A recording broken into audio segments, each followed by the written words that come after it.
మన గాజువాకలో ఈ డంపింగ్ యార్డ్ వల్ల డంపింగ్ యార్డ్ చుట్టూ ఉన్న గ్రామస్తులు ఎంతగానో అనారోగ్య పాలవుతున్నారు. పోర్టు కాలుష్యం మరియు అది చాలక ఈ డంపింగ్ యార్డ్ కాలుష్యం దీనివల్ల ఎంతోమందికి శ్వాస సమస్యలు మరియు ఎన్నో రకాల అనారోగ్యం పాలయ్యారు.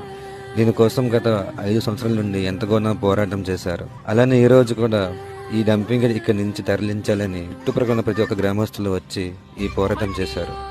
ఇప్పటికే గురైన జబ్బులు చాలక ఫార్మర్స్లో మిగిలిన వేస్టేజ్ అనగా హైడ్రోక్లోరిక్ యాసిడ్ని డబ్బులు మిగులుతాయని స్వార్థంతో ఇల్లీగల్గా మన గడ్డలోని డంప్ చేస్తున్నారు.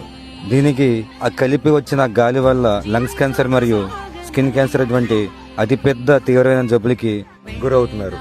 దీనికి స్పందించి మన కమిటీ మెంబర్ అయిన రావణ గారు గట్టిగా స్పందించారు.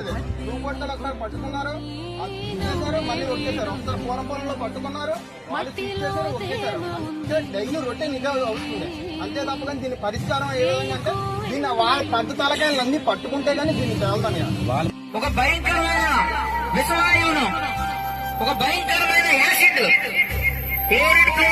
అనేది రాంకీలో ఉన్న కెమికల్ యాసిడ్ ని ఇక్కడ తెచ్చి మిగిలిపోయిన యాసిడ్ తీసుకొచ్చి మన గడ్డలోనే కలుషితం చేస్తున్నారు.